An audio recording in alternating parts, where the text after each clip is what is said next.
Take a visit to any major city or town in the UK, and you're likely to find motorbikes accompanied with neon bags nestled in scattered corners of the city. Much like a waiter on a smoke break or a journalist on a slow news day, these workers are between orders. The difference is, they're not being paid. I know this because for 5 years, I've worked as a delivery rider. I've also watched my mother deliver orders to many happy customers, sharing the same street corner as my fellow couriers. We don't have a water cooler or break room, but networks of cafes and organised meetups instead. This is a cafe in East London where riders routinely visit. Sabir Ahmad is a regular here.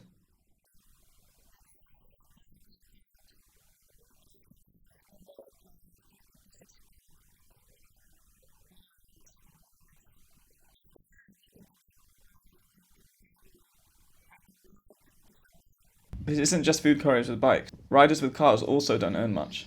Gonzalo is a 23-year-old delivery driver in York. It's not very stable. I do what I can, but it's very competitive. Yeah, I pay for my car. The car comes with its cost in it. You got insurance, you got maintenance, you got petrol. Everything needs to be done to the car. So that's just margins being taken down.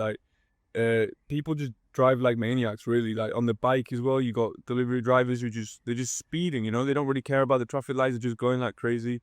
And it's not to hate on my own people, but some people just they don't respect the rules of the driving, and it can get pretty dangerous. Sometimes the dangerous driving that Gon mentions have devastating consequences. The UK Health and Safety Executive found that food transportation is the most dangerous profession, with 2,430 injuries per 100,000 workers. This is significantly above the national average of 1,780 per 100,000. I witnessed one of these many incidents.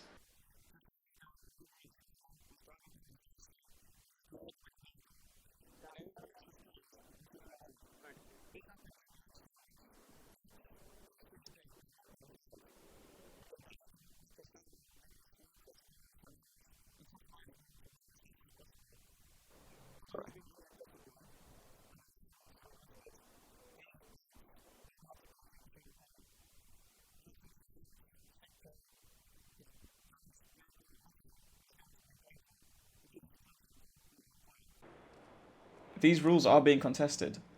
Law firm Leaday has gathered more than 7,000 Just Eat couriers in a tribunal against the platform. The argument being that food couriers should be classified as employees, not contractors. William Frost is a solicitor in Leaday's employment department and has worked on the case. He specialises in group litigation and worker status claims in the gig economy. Employment law is mainly concerned with protecting employees and workers. The key rights at the centre of the gig economy claims are the rights to be paid at least the national minimum wage and holiday pay. There isn't a single statutory definition of self-employed or self-employment, so it's for the courts to decide where a particular working relationship sits. You hear a lot about flexibility in the gig economy, and there's often an assumption that flexibility and employment rights are incompatible, but that just isn't the case. And the thing is, flexibility is only meaningful if people can afford to use it. So if a courier feels they have to work 10 hours a day, 6 or 7 days a week to make ends meet, then the existence of a button that lets them log off doesn't tell the whole story.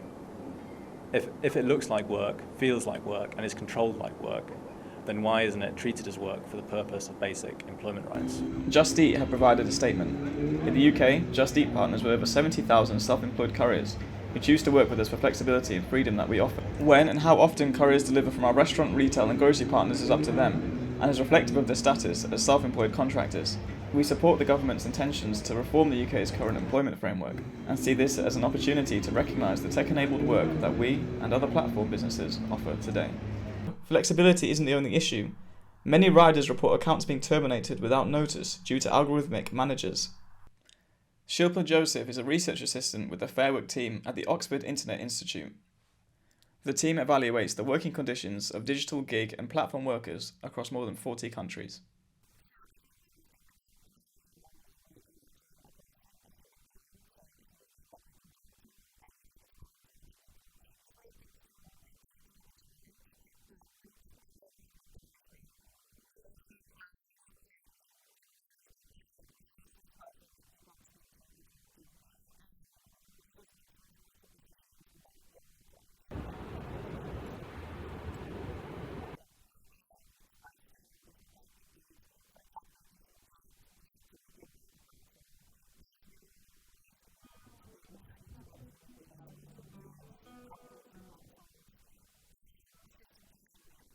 Since a 2021 Supreme Court ruling which decided they have no right to unite officially, riders continue to build communities of their own.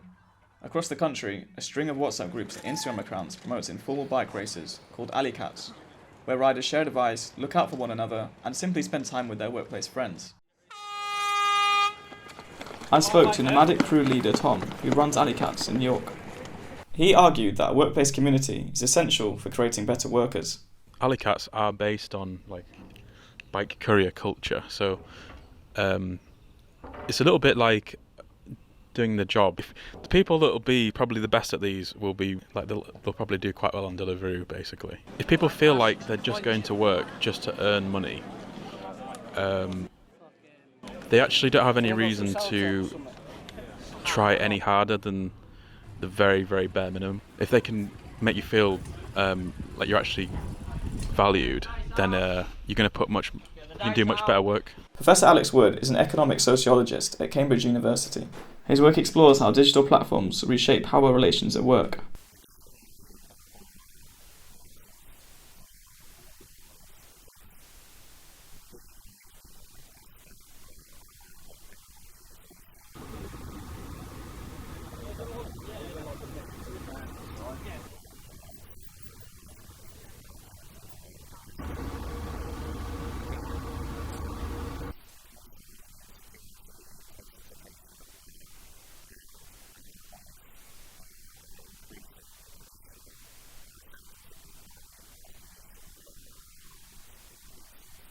For food couriers, that future is already here.